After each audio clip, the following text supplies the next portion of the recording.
Hi folks, welcome to Jacob's Kitchen.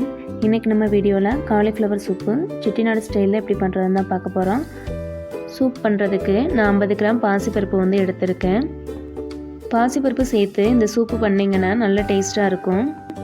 பருப்பை நல்லா wash பண்ணிட்டு ஒரு குக்கர்ல இந்த பருப்பு சேர்த்துட்டு இது வேகிறதுக்கு தேவையான அளவு தண்ணி சேர்த்துக்கோங்க.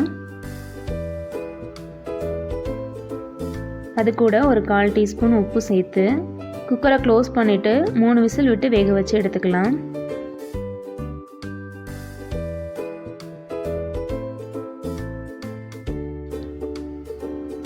இப்போ நம்ம ஓப்பன் பண்ணி பார்க்கலாம்.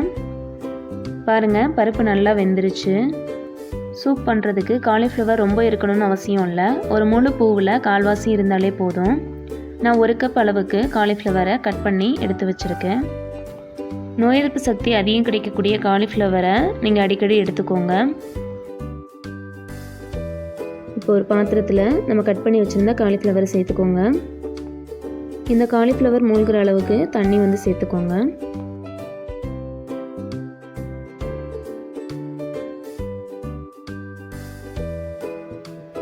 இதில் 1/4 டீஸ்பூன் உப்பு, 1/4 டீஸ்பூன் மஞ்சள்தூள் சேர்த்து ஒரு 5 மினிட்ஸ் வந்து கொதிக்க வச்சுக்கலாம். நமக்கு தெரியாத பூச்சி ஏதாவது இருக்கும், அதனால தான் இதை 5 மினிட்ஸ் கொதிக்க வச்சு எடுத்துக்க சொல்கிறேன். நல்லா கொதிச்சிருச்சு. இப்போ இந்த தண்ணியை வடிகட்டிட்டு காலிஃப்ளவரை மட்டும் தனியாக வந்து எடுத்து வச்சுக்கோங்க. இப்போ சூப்புக்கு தேவையான மசாலா வந்து அரைச்சிடலாம். மிக்ஸி ஜாரில் 1 டேபிள் ஸ்பூன் சீரகம், 1 டேபிள் ஸ்பூன் சோம்பு, 1 டேபிள் ஸ்பூன் மிளகு,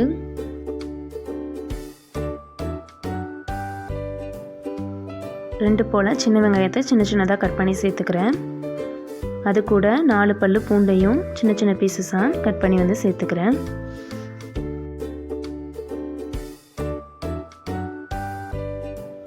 ஒரு சின்ன தக்காளி, 1/4 டீஸ்பூன் மஞ்சள் தூள்,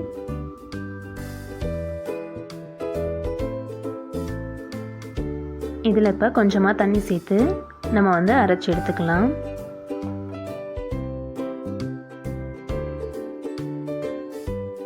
ரசத்துக்கு அரைக்கிற மாதிரி அரைக்காமல் நல்லா ஃபைன் பேஸ்ட்டாக அரைச்சிக்கோங்க.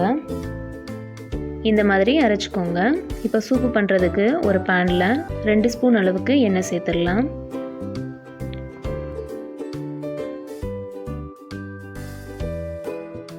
எண்ணெய் சூடானதும் 2 பிரியாணி இலை, ஒரு பட்டை, 1/4 டீஸ்பூன் சீரகம், 1/4 டீஸ்பூன் சோம்பு சேர்த்து இதை பொரிய விட்டுருங்க. இப்போ இதில் சின்ன சின்னதாக கட் பண்ணி வச்சுருக்கேன் ஒரு மீடியம் சைஸு பெரிய வெங்காயத்தை வந்து சேர்த்துக்கிறேன். உங்கள்கிட்ட சின்ன வெங்காயம் இருந்தால் அதை சேர்த்துக்கோங்க. சின்ன வெங்காயம் வந்து சூப்புக்கு ரொம்ப நல்லாயிருக்கும். வெங்காயம் நல்லா வதங்கினதும் இதில் 2 பச்சை மிளகாய், கொஞ்சம் போல் கருவேப்பிலை, ஒரு மீடியம் சைஸ் தக்காளியை வந்து சேர்த்துக்கிறேன். தக்காளியை நல்லா வதக்கி விட்டுக்கோங்க. தக்காளி நல்லா வதங்கினதும் நம்ம வேக வச்சு வச்சுருந்த காலிஃப்ளவரை இதில் சேர்த்துட்டு இதை வந்து லேசாக வதக்கிக்கோங்க.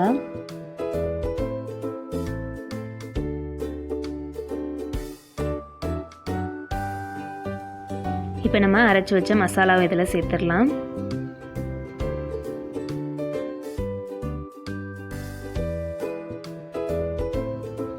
சேர்த்துட்டு இதை ஒரு தடவை கலந்து விட்டுருங்க.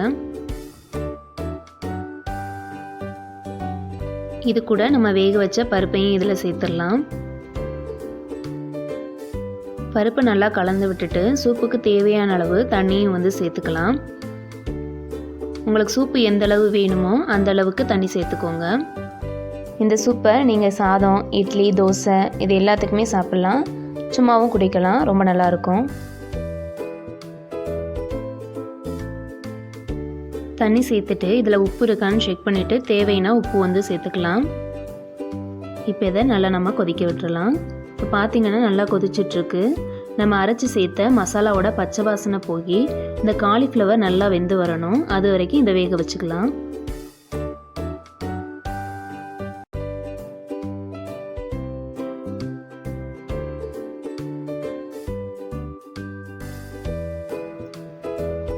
நம்மளுடைய காலிஃப்ளவர் சூப் வந்து சூப்பராக ரெடி ஆயிடுச்சு.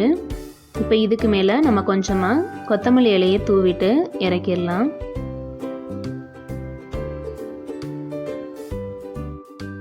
வெயிட் லாஸ் பண்ணணும்னு நினைக்கிறவங்க வாரத்தில் ஒரு 3 முறையாவது இந்த காலிஃப்ளவர் சூப்பு வந்து எடுத்துக்கோங்க. இந்த சூப்பரான செட்டிநாடு காலிஃப்ளவர் சூப்பை நீங்களும் உங்கள் வீட்டில் ட்ரை பண்ணி பாருங்கள்.